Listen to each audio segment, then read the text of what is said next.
Mielos moteris, merginos, siūlau jums šiandien būrimą, kuris atsakys mums į klausimą, ką atneš man užtemimų koridorius.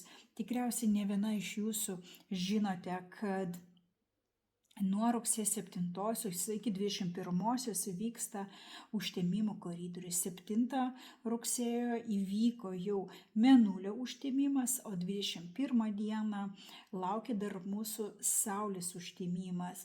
Ir mėnulio užtemimas buvo pilnas, todėl tikrai jis bus reikšmingas. Todėl siūlau ir paklausti kortų tokias pozicijas pagrindinės, kokios tendencijos, kokios energijos bus, ko mums reikėtų atsisakyti arba ko privers atsisakyti mūsų šitie užtemimai, kas naujo eis į mūsų gyvenimą, į ką aš turėčiau atkreipti dėmesį ir kortų patarimas man per šį užtemimų laikotarpį, užtemimo koridorių.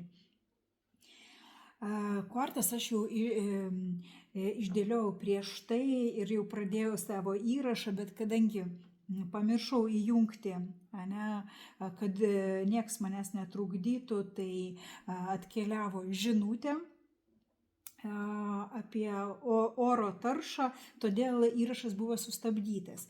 Kadangi vis tiek jau eigoje buvau tėkmėje, nenorėjau keisti kortų ir pratęsiu šį įrašą būtent su tom pozicijom, kurios jau buvo ištrauktos.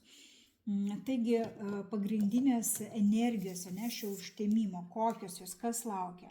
Iš tikrųjų laukia transformacija, ir ne šiaip bet kokia transformacija, bet labai galinga, kuri labai pasijaus daugeliui. Šita transformacija bus tikrai labai sunki, tikrai reikės kažko tai atsisakyti, paleisti, užbaigti tam tikrus procesus, kurie bus reikšmingi, kurie galimai bus netgi skausmingi. Tai toks labai rimtas dalykas, pasižiūrėkime, su kuo tai bus iš tikrųjų susiję.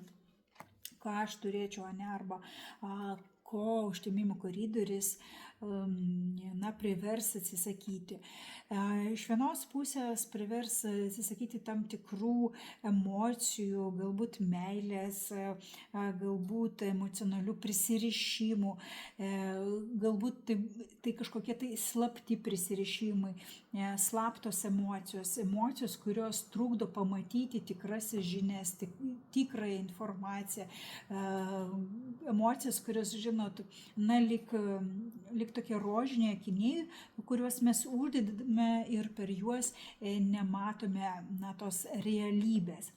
Tai būtent to vertėtų atsisakyti, arba net užtemimų šis laikotarpis, koridorius privers mus atsisakyti kažkokiu tai savo nereikalingų, arba jau mums vertę neatnešančių emocijų. Keliaujame toliau, kągi atneš šis laikotarpis. Iš tikrųjų, šis mėnulio užtemimo laikotarpis visų pirma pastiprins labai stipriai mūsų intuiciją, mūsų tokį pajautimą, kaip veikia šis pasaulis. Ypatingai nakties laikotarpio galime mes jausti tokį iš dalies nerimą, iš kitos pusės galbūt kažkam bus nemiga, norėsis žiūrėti į žvaigždės, į mėnulį, į dangaus objektus. Ir žvaigždės čia mums pasako apie tai, kad vis tiek tai, kas vyksta mūsų gyvenime, tai ne šiaip savo aukščiausiosios jėgos veda mus.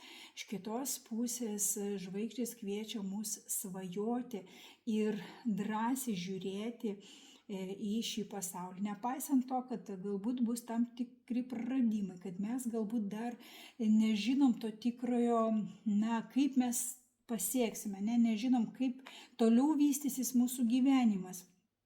nežinosime, kaip mums dar veikti ir būti naujoje realybėje. Tuo tarpu kortos sako, nenusiminti ir pozityviai žiūrėti į ateitį, nebijoti svajoti, drįsti svajoti ir planuoti. Gali būti daug komunikacijos, ne tam tikrų galimybių ir internete, interneto erdvėse, nes kortos irgi gali kalbėti ir apie tai.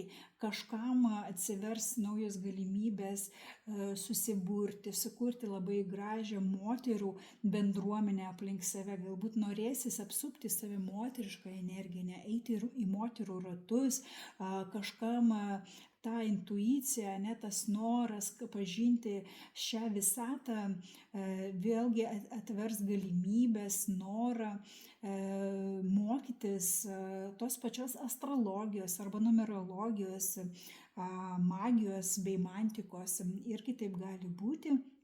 Beje, jeigu norite mokytis karminės numerologijos, labai kviečiu pas save į individualius mokymus. Taip, ir į ką atkreipti dėmesį, ką mums čia kortos patars. Pažiūrėkite, iškrito dvi kortos sodas ir bokštas. Tai iš vienos pusės atkreipti dėmesį į žmonės, kurie supa jūs, į trečiuosius asmenis, kurie supa jūs. Galbūt tai jūsų darbinis kolektyvas, kuris supa jūs, galbūt tai valstybinės institucijos, galbūt yra nebaigtų reikalų. Viskas, kas susijęs su tokiais darbiniais reikalais, oficialiomis institucijomis ir oficialiais kolektyvais. Iš kitos pusės šios kortos yra labai tokios priešingos, Viena kaip sodas, tai yra apie viešumą, tokį išėjimą į viešumą, kita tai bokštas, lygtais susikaustimas, toks vidinis pasaulis. Atrasti balansą tarp išorės ir vidaus, sakyčiau, ir taip pat pakankamai laiko praleisti, galbūt ir gamtoje labai būtų palanku, ir tą balansą tarp miesto ir gamtos atrasti, nes čia irgi kalba kortos apie tai.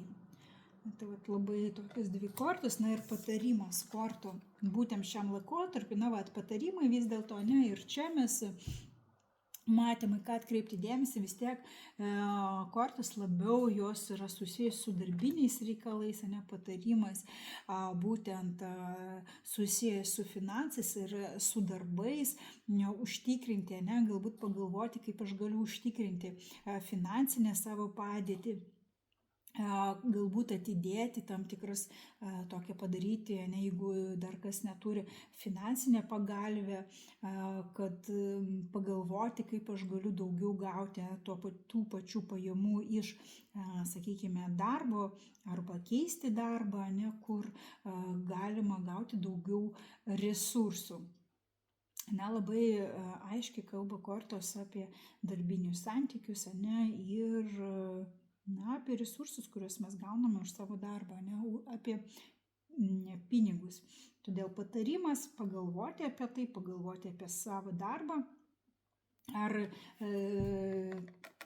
tikrai dirbate ten, kur jūs norite, ar kolektyvas jūs supatas, kurio norite, ir galbūt padaryti tam tikrus pakeitimus būtent šitoje sferoje. Tokia išėjo dėlionė. Dėkoju, kad dažiūrėjote iki galo, dėkoju, kad prenumeruojate, spaudžiate patiktukus, komentuojate, ir lauksiu jūs ir kitą kartą. Ate.